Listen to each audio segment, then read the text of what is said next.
जी अस्सलाम वालेकुम, welcome back to new video. 2025 में किन कंट्रीज़ में आपने नहीं अप्लाई करना। अगर आप स्टडी वीज़ा पे अप्लाई कर रहे हैं, अगर आप वर्क वीज़ा पे भी अप्लाई कर रहे हैं तो इन कंट्रीज़ को चूज़ नहीं करना। पाकिस्तानियों के लिए कौन सी कंट्रीज सबसे ज़्यादा वीज़ा रिजेक्शन दे रही हैं? आपको पता है आपका पासपोर्ट दुनिया में वर्स्ट पासपोर्ट गिना जाता है जिस पे बहुत ज़्यादा वीज़ा रिजेक्शन होती है। तो वीज़ा रिजेक्शन होने से ना सिर्फ आपका लॉस होता है, आपके पैसे ज़ाया होते हैं, आपकी मोटिवेशन ज़ाया होती है, बल्कि एक नेगेटिव इम्पैक्ट भी आपके पासपोर्ट के ऊपर आता है कि आपने यहाँ पे अप्लाई किया और किसी रीज़न से आपका वीज़ा रिजेक्ट हो गया। बहुत सारे लोग इस चीज़ में बिल्कुल लापरवाही बरतते हैं कि किसी दोस्त ने कह दिया यहाँ का वीज़ा अप्लाई कर दो, हालांकि रिक्वायरमेंट पूरी नहीं है और वो वीज़ा अप्लाई करके बैठ जाते हैं, पैसे भी ज़ाया करते हैं, रिजेक्शन भी लेके बैठ जाते हैं। तो किन कंट्रीज को आपने अवॉइड करना है? इस वीडियो में मैं 7 ऐसे कंट्रीज और प्रॉपर रिसर्च के साथ बता रहा हूँ कि जिन्होंने कसम खा रखी है कि पाकिस्तानियों को हमने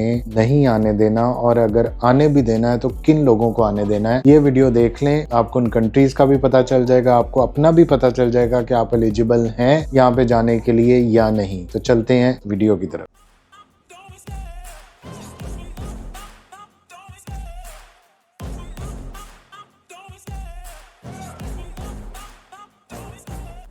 जी हाँ, जैसे कि आपको पता है कि top 7 consultant Europe study visa के हवाले से, यूके स्पाउस वीज़ा के हवाले से, यूके स्टूडेंट वीज़ा के हवाले से आपको बेस्ट कंसल्टेंसी प्रोवाइड करता है। हम आपकी प्रोफाइल के अकॉर्डिंगली, आपके बजट के अकॉर्डिंगली हम आपको डिफरेंट कंट्रीज़ का बताते हैं, वहाँ के लिए आपका प्रोसेस करते हैं और अल्हम्दुलिल्लाह हमारा बहुत अच्छा सक्सेस रेट है in terms of visa acceptance, क्योंकि हमने उन्हीं कंट्री में आपका प्रोसेस करना है जहाँ पे आपकी प्रोफाइल के अकॉर्डिंगली आप जा सकते हो। तो आज की वीडियो, जैसे कि आपने टाइटल से देखा था कि कौन से कंट्रीज हैं जिनको अवॉइड करना चाहिए, जिनकी हाई वीजा रिजेक्शन है पाकिस्तानियों के लिए, तो उसके मामले में हम वीडियो जो है वो आगे बढ़ते हैं। तो सबसे पहला कंट्री जो बहुत फेवरेट डेस्टिनेशन रहा है पाकिस्तानियों के लिए वर्क वीजा के हवाले से, या घर में कोई बंदा अगर कोई काम नहीं कर रहा, वेला बैठा है, तो उसको कहते हैं कि इसको यूएई भेज दो, इसको सऊदीया भेज दो। तो अनफॉर्चुनेटली लास्ट तकरीबन 6 to 7 मंथ से यूएई ने पाकिस्तानियों के लिए वीजा बिल्कुल बंद कर दिया है, विजिट वीजा बंद कर दिया है, वर्क वीजा बंद कर दिया है। जो और खास करके पाकिस्तान में कुछ बेल्ट हैं, कुछ जोन्स हैं, जैसे गुजरांवाला की जोन है, मंडी बाउद्दीन की जोन है, ये तो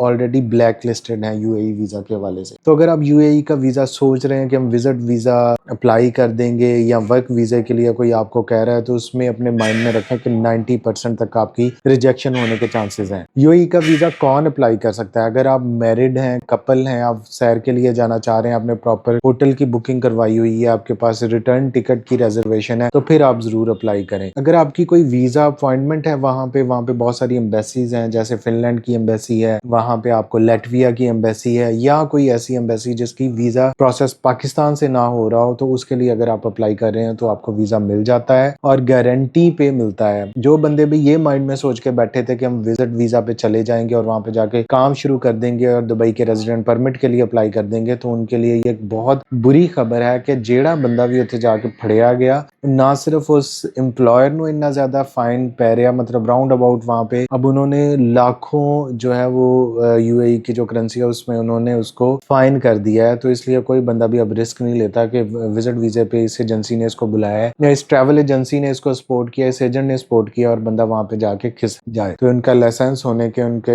कैंसिल होने के मैक्सिमम चांसेस हैं। इसलिए अपने वर्के से अभी अपनी जो ट्रैवल आपकी बुक है उससे अभी यूएई का पता जो है वो कैंसिल कर दें। दूसरा, अब सीधा हम यूएई से मैं आपको शेंजन जोन की तरफ लेके जा रहा हूँ, जिसकी बहुत बुरी रिजेक्शन रही है, बहुत ज्यादा। बेशक आपका स्टूडेंट वीजा है, बेशक आपका वर्क वीजा है, बेशक आपका फैमिली रियूनियन वीजा है, आपका विजिट वीजा है, तो वो कंट्री है शेंजन जोन में पोलैंड। बहुत ज्यादा पाकिस्तानियों की रिजेक्शन है। आप एम्बेसी में जाएं, आपके 10 लोग जा रहे हैं तो 10 के 10 की रिजेक्शन है, आपके 20 लोग जा रहे हैं 20 के 20 की रिजेक्शन है। क्योंकि इसकी एक बहुत बड़ी वजह यह है कि पाकिस्तान के बहुत कम डिप्लोमेटिक रिलेशन है इस कंट्री के साथ, कोई सरकारी सतह पे कोई इस पे तवज्जो नहीं दी जाती कि क्यों रिजेक्शन इतनी हो रही है, भाई रीजन क्या है, और पॉइंट 10 पे रिजेक्शन मिल रही है जिसका मकसद ये है कि आपने जाके वापस नहीं आना। बात ये सच है, वो आपके दिल की बात जानते हैं कि पाकिस्तानी जाके वापस नहीं आते। ये तो बस में एक पाँव रखने की जगह हो तो पूरा सफर 3 घंटे का लटक के गुजार देते हैं, और वो तो फिर एक शेंजन कंट्री है, वो एक शेंजन जोन है। तो पोलैंड की एम्बेसी 99.9% रिजेक्ट करती है। 1% वीजा सिर्फ उसको मिलेगा जो 100% स्कॉलरशिप पे है, जो बहुत टैलेंटेड है, जिसको पीएचडी प्रोग्राम में एडमिशन मिला है, जिसके सुपरवाइजर की एक्सेप्टेंस है, या हाईली डिमांडिंग जॉब जिसमें आईटी प्रोफेशनल्स हैं, प्रोफेसर्स हैं, लेक्चर्स हैं, साइंटिस्ट हैं, जिनकी उनके कंट्री को जरूरत है, वो उनको वीजा देंगे। तो अगर आप उस कैटेगरी में फॉल करते हैं जिसमें उनको आपकी जरूरत है, तो आप जरूर पोलैंड का वीजा अप्लाई करें। तो थर्ड कंट्री जिसके स्टैट्स काफी बुरे चल रहे हैं और काफी ज्यादा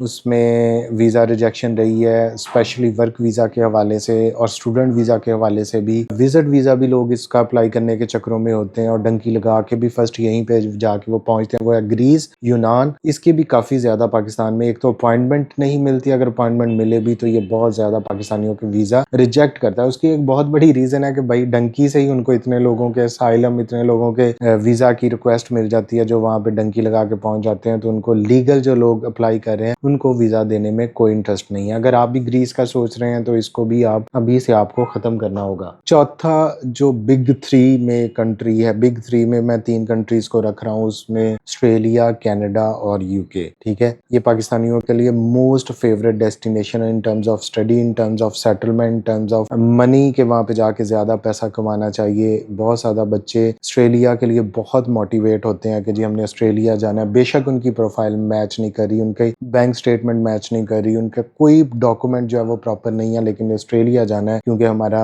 कजन जो है वो आज से 3 साल पहले चला गया, हमारा ताया वहां पे, हमारा चाचा वहां पे गया हुआ है, हमारा मामू वहां पे है। तो वो जिस टाइम पे चले गए थे चले गए। कोविड के बाद ऑस्ट्रेलिया ने बहुत ज्यादा वीजे बांटे क्योंकि 2 साल उनको 3 साल मूवमेंट की एक बैन लगा था, यूनिवर्सिटीज के पास फंड्स कम थे, लेकिन अब वो जो है वो रिवाइव हो चुके हैं। अब उनको जरूरत वैसे सच नहीं है। तो जो भी सेकंड लेवल या थर्ड लेवल की यूनिवर्सिटीज में ऑस्ट्रेलिया अप्लाई करते हैं, बड़ी लो प्रोफाइल वाले बच्चे हैं, एक कंप्रोमाइज प्रोफाइल मैं उसको कहता हूँ जिसमें मार्क्स भी आपके 70% से कम हो, आपका इंग्लिश स्कोर भी बस पासिंग मार्क्स के आसपास हो, तो फिर आपकी एक कंप्रोमाइज प्रोफाइल है। तो वहां पे भी आपका जो है वो नहीं होगा ऑस्ट्रेलिया में। ठीक है, ऑस्ट्रेलिया भी रिजेक्शन दे रहा है, बहुत ज्यादा रिजेक्शन दे रहा है। आपका मिनटों में तकरीबन मिनिमम, अगर आप सारे एक्सपेंस अपनी फीस भी वापस मंगवा लें, आप बैंक स्टेटमेंट के भी पैसे आपने भरे हुए हैं, तो मिनटों में आपका जो है वो 5 से 6 लाख मिनिमम लॉस हो जाता है और आपकी वीजा रिजेक्शन हो जाती है और इमिग्रेशन एक्ट उस पर लगता है। तो ऑस्ट्रेलिया को भी आपने सिर्फ उस सूरत में कंसिडर करना है जब आप इंजीनियरिंग के स्टूडेंट, मास्टर में लेवल 1 की यूनिवर्सिटी में जा रहे हैं, आपका एडमिशन, आपके मार्क्स, सीजीपी अच्छी है, आपकी एक्सपीरियंस अच्छा है, आपके इंग्लिश प्रोफिशिएंसी, आपका जो टेस्ट है आइल्स है, पीटी है, वो हाई अचीवर है आप, तो फिर आप ऑस्ट्रेलिया के अपना प्रोसेस करवाएं और आपके पास काफी जस्टिफाइड जो है वो बैंक स्टेटमेंट है, आपको पता है आपके प्रूफ ऑफ फंड्स क्या है, आपने कैसे इसको प्रिपेयर किया है, आपका स्पॉन्सर फाइलर है, आपके स्पॉन्सर की टैक्स रिटर्न्स हैं, आपकी एनुअल इनकम इतनी है कि जो जस्टिफाई करती है जो आपने बैंक स्टेटमेंट जो है वो वहां पे शो की हुई है। तो ऑस्ट्रेलिया को भी सिर्फ उसी सूरत में आपने जो है वो सिलेक्ट करना है। अगर आपने किसी भी फॉर्म में अपने कोई भी ऐसा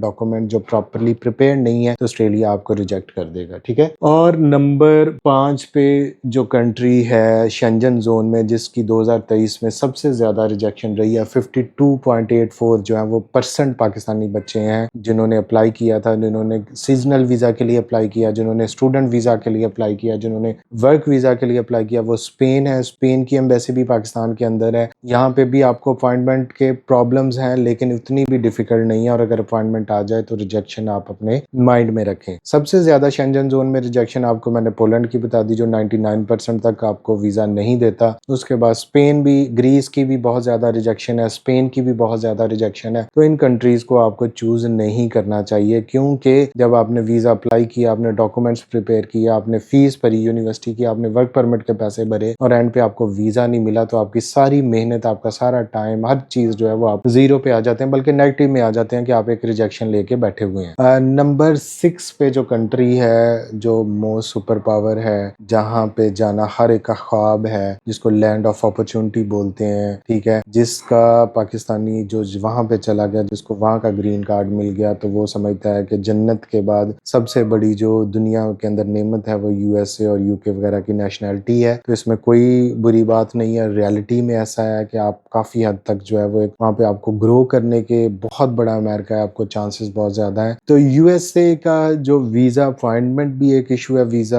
एक्सेप्टेंस रेट भी एक इशू है। तो मैं पहले भी इस पे आपको बार बार बता चुका हूँ पे यूएसए एवरेज पीपल को नहीं वीज़ा देता। वो बहुत शार्प क्लेवर पीपल है, वो मिनटों में जज कर लेते हैं आपके इंटरव्यू से, आपकी प्रोफाइल से कि आप उनके लिए कारआमद हैं या नहीं है। तो उसका एक कांस्टेंट रहा है वो, अगर आप कॉम्पिटेंट है, आपकी बहुत अच्छी जॉब हुई है, आप बहुत अच्छी यूनिवर्सिटी में जा रहे हैं, आपके पास बहुत ज़्यादा फंडिंग है, पैसा है, आप बिजनेस पे वहाँ पे पैसा इन्वेस्ट कर रहे हैं, तो यूके आपके लिए फेवरेट डेस्टिनेशन है, आपको ज़रूर अप्लाई करने चाहिए यूएसए। और अगर ये सारा कुछ भी नहीं है, आप एक एवरेज है और पाकिस्तान से भागने की कोशिश करें और डायरेक्ट एंट्री जो है वो यूएसए में डालना चाहते हैं, तो ये आपकी बहुत बड़ी बेवकूफ़ी है। आपको इंटरव्यू विंडो से ही वो बगैर किसी टाइम ज़ाया किए, बगैर किसी भी वजह से वो वहीं से आपको वीज़ा रिजेक्ट कर देते हैं और आपको फॉर्म दे देते हैं। आप जितने मर्जी मिन तरले डालें, आप जो मर्जी कह लें, अगर उनको आप जस्टिफाई नहीं कर सके जो काउंसलर उनके बैठे हुए एम्बेसी में, तो आप वहीं पे ज़ीरो हो जाते हैं। अब इसके बाद एक और कंट्री, इंग्लिश स्पीकिंग कंट्री, जिसकी काफ़ी बुरी वीज़ा रिजेक्शन है पाकिस्तानियों के लिए और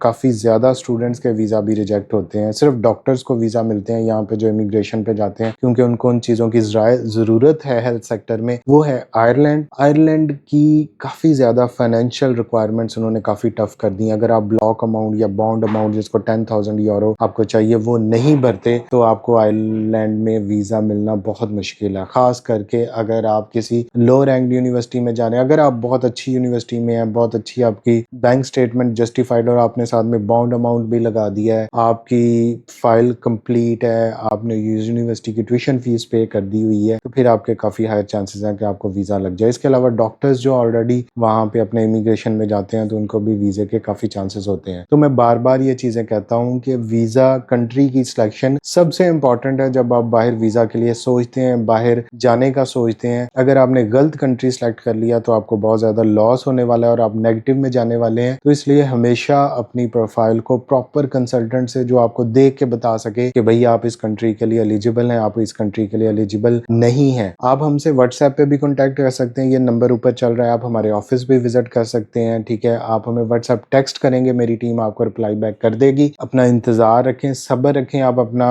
प्रॉपर जो टेक्स्ट है जिसमें आप इन्फॉर्मेशन लेना चाह रहे हैं, टेक्स्ट फॉर्म में उसको भेज दें, ये आपको देख के आपकी प्रोफाइल के अकॉर्डिंगली आपको रिप्लाई बैक कर देगी, ठीक है। हेलो, हाय, क्या कर रहे हैं, कैसे हैं, ये एक तरह के फजूल अनप्रोफेशनल मैसेज हैं जो आप किसी को भी करके अपना भी टाइम वेस्ट करें, अगले को भी इस चीज़ में। तो अगर आप सीरियस हैं, चस्का पार्टी नहीं है, तो आप हमसे रब्ता कर सकते हैं। Thank you so much.